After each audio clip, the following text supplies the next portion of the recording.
You're watching the KOAM Morning News on Fox 14. Right now at 7, Crawford County Commissioners vote on the proposed annexation that would bring a solar farm to the county.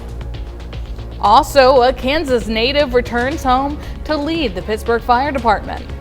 And we've already got mostly cloudy skies out there, some patchy fog as well. Thunderstorms on the way later tonight. Details coming up. The 4 states' most watched news starts now. Good morning and welcome to the KOAM Morning News on Fox 14. I'm Samantha Walker. I'm Chris Warner, just after 7 a.m. now on this Wednesday, November the 19th. Happy Wednesday, everybody. Halfway through this week, getting closer to the weekend, 8 days from Thanksgiving.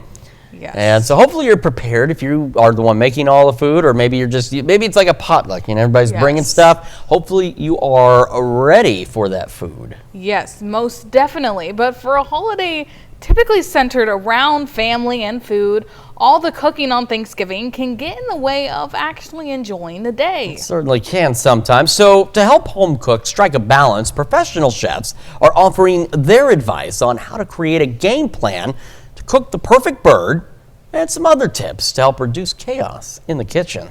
Marianne Rafferty takes a closer look. With the countdown to Thanksgiving ticking louder, many home cooks are getting ready to whip up some culinary magic. But that can mean missing out on making memories with all the time spent over a hot stove. When you stay ready, you don't gotta get ready. To help reduce stress and maximize the celebrations, David Rose, executive chef at Omaha Steaks, recommends organizing your kitchen leading up to the holiday. First thing they taught me in culinary school is mise en place. What that means is everything in its place. When you have an organized kitchen, you're more efficient. Prepping materials beforehand can also reduce your Turkey Day responsibilities. I actually start planning 4 days out, where I'm putting my turkey into the fridge because you want to allow adequate time for it to thaw out. And the day before, I'll start making my gravies, I'll start making my sauces, my glazes, desserts. Meanwhile, Chef Rose says there's no shame in not cooking everything from scratch, with companies like Omaha Steaks able to fill in the gaps with pre-ordered items. The beautiful thing here about us is that we have an array of beautiful proteins, pre-made sides, heat and serve items, where you can just focus on the turkey. And when it comes to preventing your turkey from being overcooked, Chef Rose recommends taking it out before it reaches the minimum internal temperature of 165 degrees. You want to take it out at 160 and then let it sit, let it rest. Resting is going to redistribute those juices and finish cooking. After sitting for about 25 minutes, Chef Rose says your turkey should be perfectly cooked. I'm Marianne Rafferty, Fox News. You know, I'm only in charge of the mashed potatoes this year, and I'm fine with that. Like, I would get overwhelmed very easily. Oh, I don't know how my mom did. When I was younger, I mean, our entire family converged on our little house. And, I mean, she started the night before. You'd go, wake up in the middle of the night or something, and the whole house smelled like Thanksgiving already. But I don't know how those folks keep up with all that stuff. Mm-hmm. But my hat is off to you. And, of course, now there are some ways to maybe ease that burden just a bit. Yes, because it is coming up quicker than we would like, even I know. if it doesn't feel like it. I know, and that's the other thing. The weather's kind of confusing to you, and you're like, it's really about to be Thanksgiving. Are you certain? We are certain. The temperatures, though, not so certain, at least not yet. Let's take a look outside downtown Pittsburgh, where we've already got those mostly cloudy skies. We've had some patchy fog out there this morning here and there. Not quite like yesterday, but still some fog to contend with. Our camera, 7th and range line, it's already pretty darn cloudy as well. We head over to the MoDOT camera, 32nd in range line. Also cloudy, and that's how the majority of our day is going to be, so the clouds are going to also help keep our temperatures a wee bit cooler than where we were yesterday. All right, so that patchy fog, Iola, Yates Center, Chanute, Fort Scott, Nevada, Stockton, even to Fredonia now. Some reduced visibilities out there, of course, around the Grand Lake area, so Grove stretching back toward Anderson. Slightly reduced visibilities. So again, low beams, not your high beams, fog lights if you've got them, and of course watch out for that possibility of rapidly changing visibilities here and there as well. A little colder than what we were expecting for some of our northwestern counties. The Yates Center, Iola, both at 39. They've been pretty chilly all morning. We got some mid-40s for most of us. Bentonville, though, sitting as the warm spot at 49. So a 10-degree difference from here to here. Future track, clouds, lots of them, plenty of clouds. We also could get an isolated sprinkle sprinkle or two this evening, but I think the majority of us are straight up dry. It won't be until after midnight that we'll start to see our shower and thunderstorm chances increasing, which we're going to break down all the details on that in just a moment. But as for your day, just in the morning, we're going to go low 50s by 9, mid 60s by noon. I think most of us are into the upper 60s for our highs, get a little more sunshine here and there between the clouds, could go in the low 70s. But otherwise, like I said, most of us a little cooler than yesterday. East winds at about 5 to 10 miles an hour. As I said, thunderstorms increasing tonight. A couple of strong storms possible too. We're going to break down those details for you here in just a few more minutes. Samantha? Chris, thanks. After weeks of discussion, Crawford County Commissioners have denied an annexation request from the city of Mulberry, which would have cleared the way for a solar farm. Blake Gully has the reaction from the community. I'm standing outside the Crawford County Commissioner's office where a packed room gathered as the board voted not to approve a plan to annex land that would be used for a proposed solar project. And the community's reaction to that decision is split. There were several factors that I felt would play into this. One was with the city of Frontenac. One of the questions, I believe, would it hinder any future expansion of any local cities? Whether or not the city of Frontenac unanimously voted yes.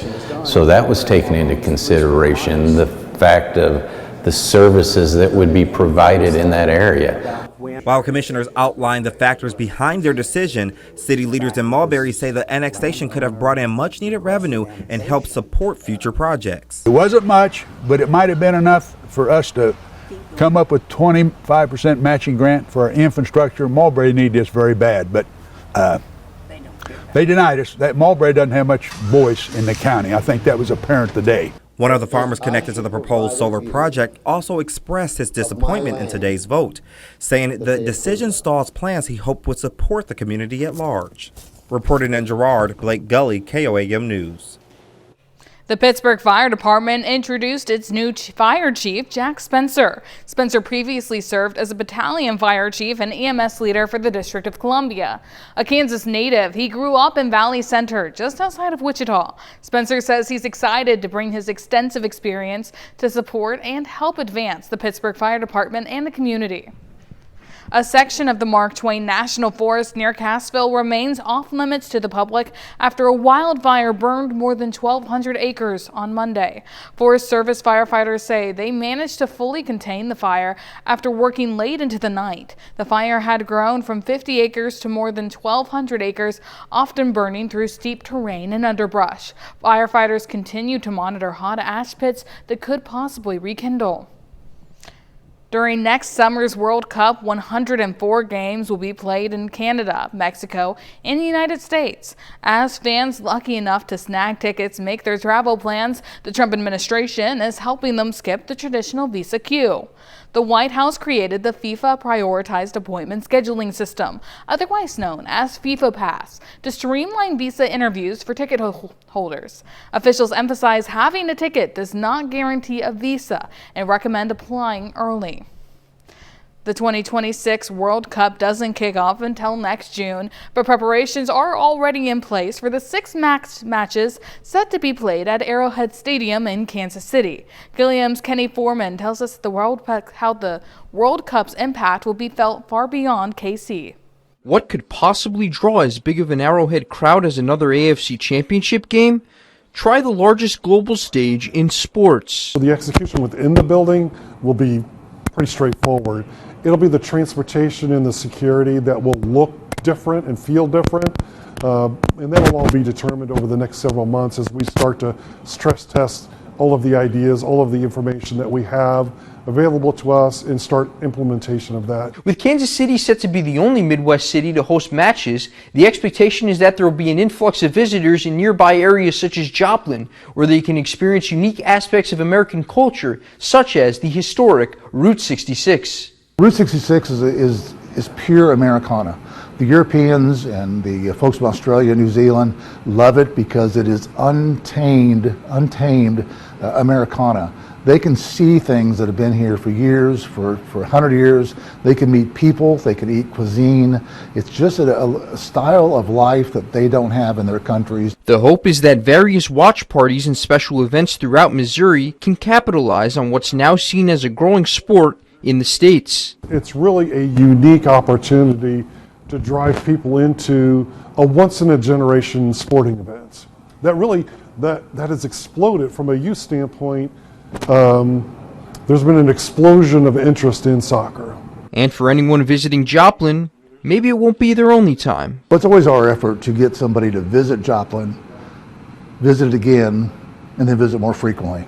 So the more that we open our doors to international visitors, even domestic visitors from even as far away as New York, they will come back again. In Joplin, Kenny Foreman, KOAM News. And those are our top news stories this half hour. Coming up, Nate Hackney with Liberty is here to talk about their Christmas Elves program, which makes sure area seniors aren't left out this holiday season. Well, welcome back. I'm joined here with Nate from Liberty, here to tell us about some of the Christmas magic you guys are trying to make happen with your Christmas Elves program. Thank you so much for joining us this morning. Thank you for having me. Good to be here. Yeah. So can you tell us a little bit about, what are the Christmas Elves? What is this program? Sure. So this program we've been doing for almost 40 years, and it's one of the things we look forward to all year. So what we do, because Liberty cares about the communities we serve, we reach out into the communities, connect with people from assisted living facilities and senior centers and nursing homes in the area, have them identify people who might be spending Christmas alone in those nursing homes and senior centers, and we have them fill out a wish list, and we have a tree in our headquarters in Joplin where they can go and pick out a name, fulfill their wish list, and make sure that they've got something open on Christmas morning. Amazing. And this seems to be a tradition that Liberty has done for quite some time now. So 39 years, I think you guys have 39 years, that's right. That's quite some time. Yeah. Amazing. So what made you guys want to do something like this? Well, there's a lot of programs at Christmas time. I always say there's a lot of programs at Christmas time that focus on the kids, as there should be. But the secret is we all want to feel like little kids at Christmas time. Everybody wants to have that feeling of running down the stairs and open something up on Christmas morning. And so we identified people who needed that feeling, and just try to connect people in our community who want to love on their neighbors with the neighbors who need some love. Amazing. And about, every year on average, how many seniors are part of this? How many are, helping receive? Usually right around 100. And so it's a huge opportunity. Amazing. So who can participate in this? Whether it be, they're wanting to donate or wanting to maybe be a part of, some of that Christmas magic? Good question. So they can, anybody starting Monday can come by our office and pick up a name and fulfill that wish list. We sometimes have people go in together. A family will sponsor and kind of go in together. Sometimes it'll be a business that goes in together to sponsor, or again, they can come by and make donations in case in case the name isn't sponsored at the buzzer. We can go shopping for them. Yeah. Amazing. And how does it make you feel seeing some of this Christmas all just come together, all of this holiday spirit just come? It is genuinely something that I look forward to all year, that we look forward to all year as a company, getting to reach out into our community and let everybody know that we care about them and that the community cares about them. Amazing. And like you said, this sounds like it gets underway on Monday is when it starts? That's right. It starts on Monday and runs through December 12th is when we'd like all the gifts returned and wrapped. Amazing. Well, is there anywhere they should, community members watching, they want to get a part of this, anywhere they should go to look for more information, or anybody they should reach out to? They have any questions about this? Sure. There's a lot of information on our website, also on our socials. You can check us out, or you can just swing by the office and we'll get you taken care of. Well, thank you so much, Nate, for telling us about this amazing Christmas Elves program. It sounds like a great way to kind of get into the holiday spirit this season. Sure does. Sure does. I appreciate it. Well, thank you so much for joining us. We'll be right back. Thanks.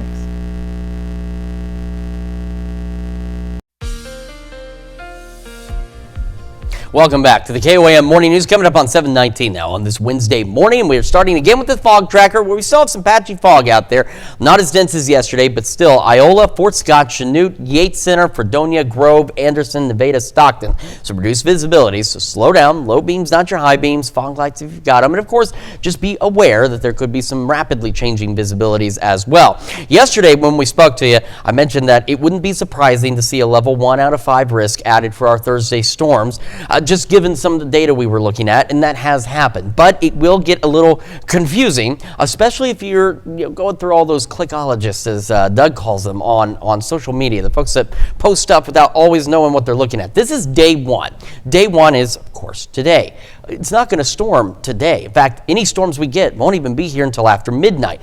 But the thing you need to know is day one, the severe weather outlook from the Storm Prediction Center carries us through about 6, 7 o'clock tomorrow morning as well. So this is for tomorrow morning. So no areas highlighted for the tornado risk, no wind risk areas highlighted, so those are very low, but we could see some stronger storms tomorrow morning that could produce some small hail, and that window for us is going to be roughly from 3 to 8 tomorrow morning, and that's what this is for. So if you see this out there and it says it's today, don't get confused. It doesn't mean it's going to storm today. Like I said, it'll be after midnight, but that outlook will carry us through that. Today, we are simply cloudy and a little cooler. We could get an isolated sprinkle or two this evening, but I think otherwise we're pretty well dry. One of the bigger changes from the last couple of days of future track data here is we were looking at maybe some isolated storms starting as early as 9 or 10 o'clock tonight. It looks really more now that it's going to be starting isolated showers around midnight. By 3 a.m., we start getting these little storms out there. So anything we see, this is going to be pretty low-grade storm activity. But by the time we get closer to heading out the door, we're getting ready for school, we're getting ready for work. Well, now we got more thunderstorms. And like I said, we're not expecting a severe weather outbreak by any means, but some of the storms could get strong, low-grade severe, with some hail is the concern. But the biggest concern, since we're all going to be heading out the door when these storms get going, is going to be that lightning as well, because that lightning is dangerous and deadly, even if the storm doesn't reach severe levels. These storms continue through the morning hours. And like I said, we'll have storms throughout the day tomorrow, but I think the better window for anything strong or severe is going to be earlier in the morning. As this low pressure approaches, showers and storms will start to spread across more of the region through the afternoon and evening hours. They'll continue overnight and into Friday morning, but as we go through Friday, we do have some thunderstorms to start, but then we're looking more at scattered shower activity with some thunderstorms here and there. It'll become a lot more scattered. The widespread rain is most likely throughout the day tomorrow versus going into Friday. For today, though, it's mostly cloudy, as you can see from 7th and Rangeline. Near the upper 40s to start, about 60 by 11 o'clock this morning. We're going to head to the upper 60s, maybe a couple of low 70s, get a little more sunshine in there. East winds 5 to 10. Hovering in the low 60s tonight and overnight. Those storms kick in with a south breeze about 5 to 10. We stay pretty mild. We're upper 60s tomorrow, mid 60s Friday. Not bad into the weekend, start of next week. There's an Arctic air mass. Now, yesterday, you probably remember, Thursday for Thanksgiving, the high was 65. Now it's 36. That's because this Arctic air is on the way, but new data suggests it's going to get here a little earlier, and if it does, that's what we're looking at. If it slows down again, then those cold temperatures will still arrive. They just may arrive a couple of days later. So that's the big thing we want to be prepared for heading toward Thanksgiving. It's just a pretty big drop in temperatures sometime in about the next week or so out there. So something we'll keep an eye on for you. That is a check of your forecast. Coming up next, Sherry Nelson with Wildcat Wednesday is here. We're going to go over that with Sam when the KOAM Morning News returns.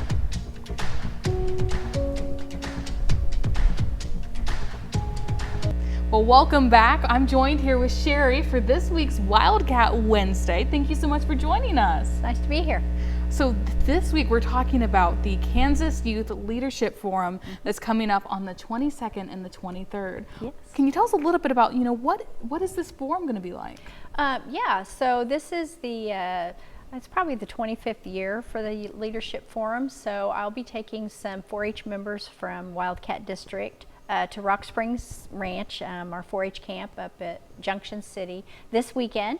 The kids will have opportunities to sit in on some different sessions about various leadership things, and they'll also have a keynote speaker that they'll listen to. They also have the opportunity this weekend to elect their new state 4-H council. So we do have a member running for the state council, and so that's exciting stuff. Very exciting. So about how many students are you bringing with you? We're only taking 4 from Wildcat District this year. That varies from year to year, of course, due to the timing. But yeah, there's probably around 200 from across the state that'll be there. So. Oh, so exciting. Yeah. So, what are some of the things that, maybe this forum is going to help maybe teach them or help guide them on? What do you hope they kind of learn from this? Yeah, there'll be different sessions. Like I said, there'll be some sessions on maybe for these kids to they can be a project leader to younger members and lead some classes on their own when they get back. There might be some opportunities just to learn more about how to be a good leader and how to, what kind of skills it takes to be a leader.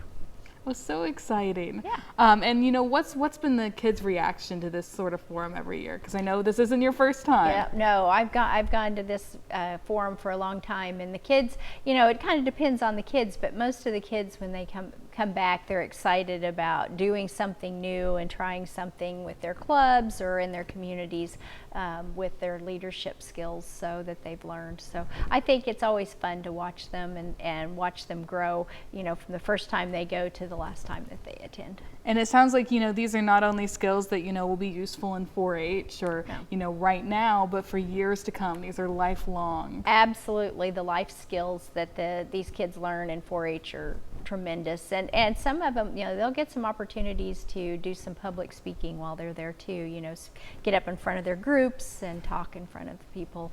And so definitely, as you know, public speaking is a lifelong skill. So it's a good skill to have. So. Amazing. Well, if we maybe have some families at home that are watching this and they're saying, this is something they would love to get involved maybe for next year, is there a certain place they should go to learn more information? Yeah, they can check us out on the Extension website, or they can check us out on the Wildcat Extension District page as well and find all kind of information about 4-H in general. Well, thank you so much for joining us, Sherry. Yeah, it's nice to be here. Thank you so much. We'll be right back. The 4 states' most watched news starts now. Welcome back to the KOAM Morning News on Fox 14. It's currently 7:31. I'm Samantha Walker. Congress overwhelmingly votes to force the Justice Department to release all of its materials on disgraced financier Jeffrey Epstein. The Senate passed the bill unanimously after the House approved it 427-1. The legislation now heads to President Trump's desk. Epstein survivors praised lawmakers for demanding transparency. It remains unclear how long the Justice Department will take to release the documents. President Trump welcomed Saudi Arabia's Crown Prince Mohammed bin Salman to the White House with full military honors yesterday. The leaders discussed increased Saudi investment in the U.S., security cooperation, and the deal for F-35 fighter jets. They also made progress towards Saudi Arabia's potential normalization with Israel under the Abraham Accords. Nigeria is facing a multi-dimensional security challenge. On one hand, groups of armed bandits who specialize in kidnapping are causing major problems. On the other hand, militant groups like Boko Haram appear to be attacking Christians and violating religious freedom in the country. Fox News senior foreign affairs correspondent Greg Palcott reports.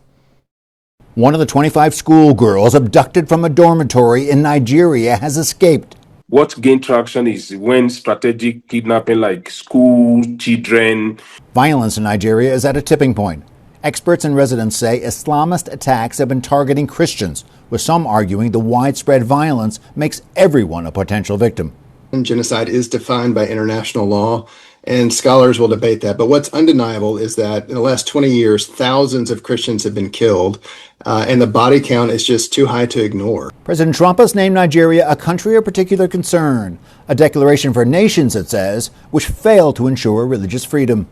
Clergy are being beheaded. Churches are being burned.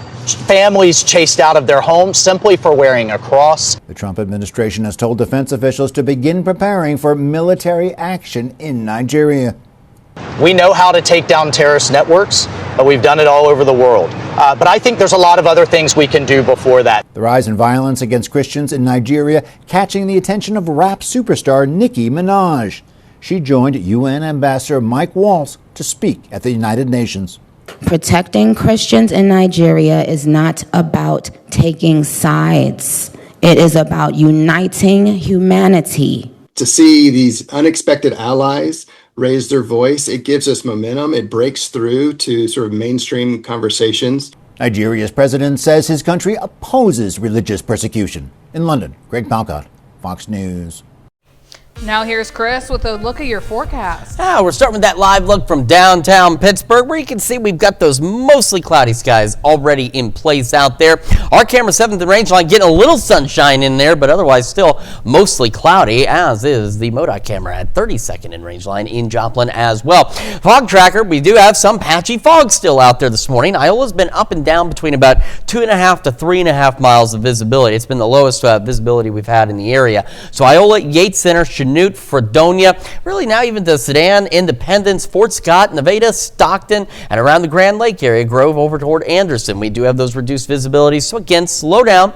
Low beams, not your high beams. Fog lights if you've got them. And of course, be prepared for rapidly changing visibilities. Pretty darn cold, a little colder than what we were expecting, especially in our northwestern counties. Look at Iola sitting at 37, 39 Yates Center. As you head further south and east, a bit warmer. We can start hovering into the mid 40s, with Bentonville still the warm spot at 49. We're just going to have those clouds today. We're going to be dry. Future tracks suggest maybe a sprinkle or two is possible this evening, but really it's just going to be cloudy. It's going to be cool, and again, we'll be dry. It won't be until after midnight tonight that we'll start to see shower and thunderstorm chances increasing. We're going to go low 50s by 9, mid 60s by noon. Most of us highs in the upper 60s. If you get a little more sunshine in between the clouds, you might make the low 70s. It'll be mostly cloudy, low 60s by 6, east winds 5 to 10. As I mentioned, thunderstorm chances start increasing after midnight. A strong storm or two also possible. We're going to go over those details with you here in just a few more minutes. Samantha? Thanks, Chris. Authorities have released autopsy results for a shooting victim in Newton County. Investigators confirm a bullet was found and removed from the body of 51-year-old Ernest Darby. The bullet will now be sent to the Missouri State Highway Patrol Crime Lab for further testing. According to the autopsy results, lack of powder burns or stippling located around the gunshot wound would indicate the round was fired from some distance from the victim. The body of Darby was discovered on Saturday in rural Newton County after authorities received a call concerning a shooting. It's a touchdown for reading last night as McDonald County High School's football field transforms into a classroom for the district's first ever Literacy Under the Lights event. Elementary students in grades K through 5 took to the turf alongside high school athletes, cheerleaders, and dance team members for reading games and team challenges. The student athletes dressed in their uniforms and led literacy stations designed to help make learning active and engaging. It feels good to kind of teach them a lesson while also being entertaining and just kind of laying down a foundation and a path for them to just form a future around learning, loving to learn. Families enjoyed free concessions while watching older students mentor their younger counterparts under the stadium lights. McDonald County Schools plans to make Literacy Under the Lights an annual tradition. Joplin City Council takes action to address a growing safety concern. Vacant structure fires have accounted for nearly half of all blazes in the city this year. Now council members have passed the first reading of an ordinance targeting illegal occupation of buildings. But as KOAM Ty Parks reports, the community remains divided on the approach. Joplin City Council passed the first reading of a new proposed city ordinance dealing with people illegally occupying a house or business. That vacant structure fires accounted for 61% of the fires in the city of Joplin in 2023 and 44% of the fires in 2024. This ordinance is designed to address the unlawful occupation effectively with the goal of improving health and safety in the community. The Olivia building fire is the result of people trying to keep warm in a vacant structure, and some local residents believe the ordinance would have prevented it. Because if those areas where there is squatting going on, and I'm sure there must be some around because, again, we hear about it anecdotally, but that if those areas were addressed a little more rigorously, I think that maybe we could deal more directly with the homeless problem. Some residents are concerned about the enforcement of the ordinance. It's a very difficult problem to detect, though, so they may have a hard time enforcing it any more than they're currently enforcing it. Local business owner says the focus should be on the property owners. a very real issue, but I don't believe that the unhoused community should be held accountable when the homeowner is not held accountable for keeping up the structure. In Joplin, Ty Parks, KOAM News. Monday night was the first reading of the ordinance. It'll have to go before the council 2 more times to be enacted. Coming up next, Roblox will require gamers to use AI-powered age estimation technology to access chat features. We'll be right back. In Consumer Watch, a popular online gaming platform is rolling out new safeguards to protect children from adult strangers. Roblox will soon require gamers to use AI-powered age estimation technology in order to access communication and chat features. CEO David Baszucki believes the new tool, combined with other safety measures, will become the gold standard for safety and civility in the online gaming world. DoorDash is teaming up with discount chain Family Dollar to deliver household goods, groceries, and other products. DoorDash says the new partnership will let consumers use its app to shop at roughly 7,000 Family Dollar stores across the U.S. And Honda is recalling more than 250,000 vehicles because of a software flaw that can cause drivers to lose power, increasing the risk of a crash. According to the National Highway Traffic Safety Administration, the recall includes Honda Accord hybrid vehicles with model years between 2023 through 2025. And those are our top consumer stories. Let's take a look at the market prices before the opening bell. Welcome back to the KOAM Morning News. It's 7:45 now on this Wednesday morning, and we've got the fog tracker out. And just since I last saw you, about 12 minutes ago, updates, we've got denser fog now. Nevada, Stockton, just under 2 miles of visibility out there, so watch out for that. That's also impacting parts of Mount Vernon. We've got slightly denser fog now around Grand Lakes, so Grove, back toward Anderson, Iola, Fort Scott, Chanute, Yates Center, Fredonia. You'd slow down, low beams, that's your high beams, fog lights if you've got them, of course, and just watch out for rapidly changing visibilities as well. Yesterday, we talked about the potential of having a level 1 out of 5 risk for some of our Thursday storms, and that has happened, but this is for day 1. And while today is day 1 by the book, day 1 also carries us through about 7 o'clock tomorrow morning. And so this is not for today. We're not going to get thunderstorms today. It will be after midnight that storms begin building in, and that's what this level 1 out of 5 risk for some small hail is going to be for. We do not have any tornado or wind risk areas highlighted, which is good. We wanted to stay that way. We don't want any areas highlighted, but those risks are very low, but we do have that level 1 out of 5 for maybe some hail with some stronger storms. We're going to go over those details for you in just a second here. First, today, just cloudy. That's what I'm saying. We're not looking at storms today. Could get us a sprinkle, maybe a light shower here or there this evening, but we're going to be dry. The biggest change from yesterday is we were looking at maybe some isolated storm development as early as, say, 9, 10 o'clock tonight. That's not looking very likely at this point. It's looking to be after midnight, and it'll really be, I think, our window, if we're going to see any strong or low-grade severe storms, I think that window is going to be from about 3 a.m. to 8 a.m. on Thursday.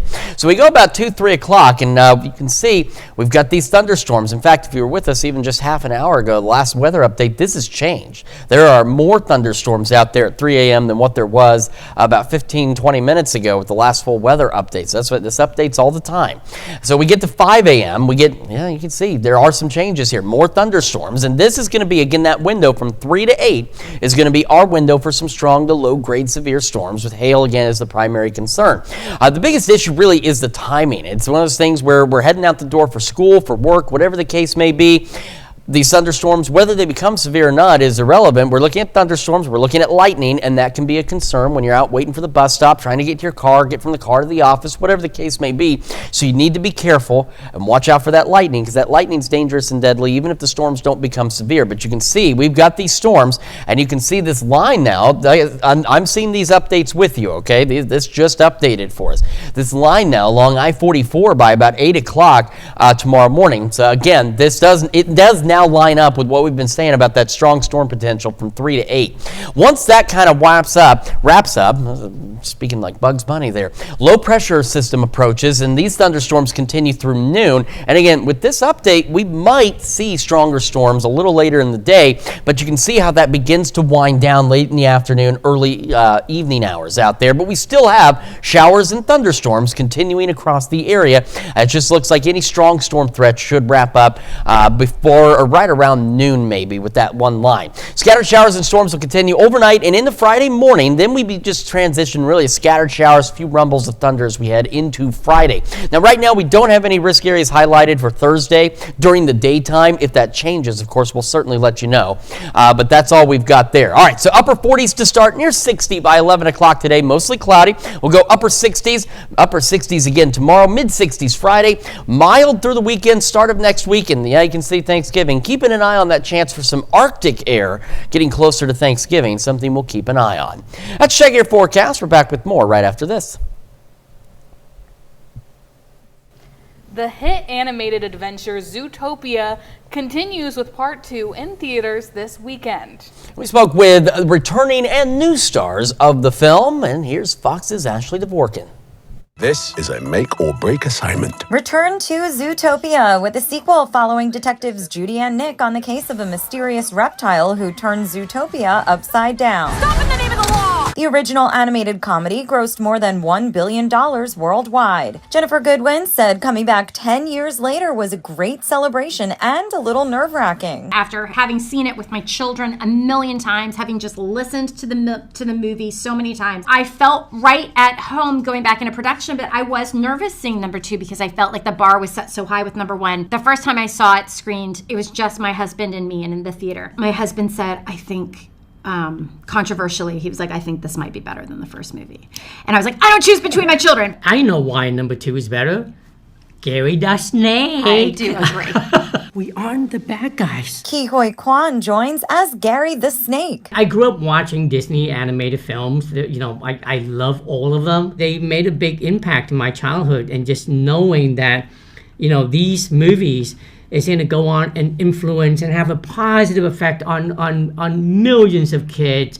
Come on, get to be a part of that. How cool is that? This time, the group's mission includes the Zootennial Gala, which they compared to events they've been to. The Met Ball feels pretty big, or like the Oscars. I got really lucky to attend the Oscars, Met Gala, definitely. There's something really special about where everybody wears, tuxes and beautiful gowns. Yes! And to come together and kind of celebrate something we all love. Should the franchise continue, they're up for more adventures. Yes, 4 and 5 and 6. Woo! Dream Team. Zootopia 2 is in theaters November 26th. In Hollywood, Ashley Dvorkin, Fox News. I cannot believe it's been 10 years since the first one. It doesn't feel like it's been that long. That means, like I was saying, it means I was 14 when the first one came out, which is just so crazy to think about. Oh, tell me about it. Tell me about it, indeed.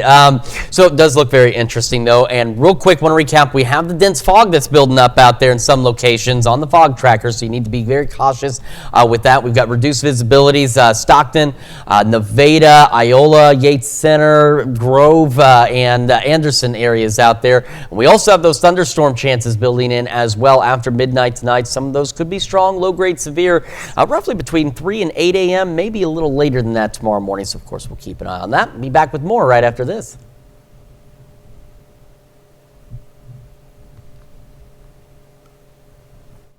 This is your wake-up recap for November 19th. Your top stories to start your day. The Pittsburgh Fire Department introduced its new fire chief, Jack Spencer. Spencer previously served as a battalion fire chief and EMS leader for the District of Columbia. A Kansas native, he grew up in Valley Center, just outside of Wichita. Spencer says he's excited to bring his extensive experience to support and help advance the Pittsburgh Fire Department and the community. That's a check of today's Wake Up Recap. And we've got those cloudy skies, some patchy, dense fog out there this morning, so do be cautious. Go upper 60s today, east winds 5 to 10. Maybe an isolated shower or sprinkle this evening, otherwise we should be dry after midnight. Showers and storms gradually increasing, lows about 60. And remember, some of those storms between about 3 a.m. and maybe even as late as noon could be strong to low-grade severe with some small hail. We'll be in the upper 60s tomorrow, upper 60s on Friday, mild through the weekend. And we've got that Arctic air mass we're watching. That's why Thursday on Thanksgiving there, the temperatures dropped 30 degrees because it sped up a bit. But if it slows down again, we could see those temperatures change. But one way or the other, in about a week, temperatures are going to start to drop again. Yes, definitely. So maybe enjoy some outside activities now. And the Tulsa Rising Stars FC launches its first season, giving refugee youth a chance to connect through soccer. The league was formed in October through a partnership between Ascension St. John Sportsplex and the YWCA and FC Tulsa. Players from countries like Syria and Afghanistan now compete while building friendships and finding community support in their new home. Very cool program that they've got going down there, and it's not that far from home either. No, it's a great way to kind of support those youth as well. Certainly so. And thank you so much for joining us this morning. We'll be back with more news and weather today at noon. Have a great rest of your morning.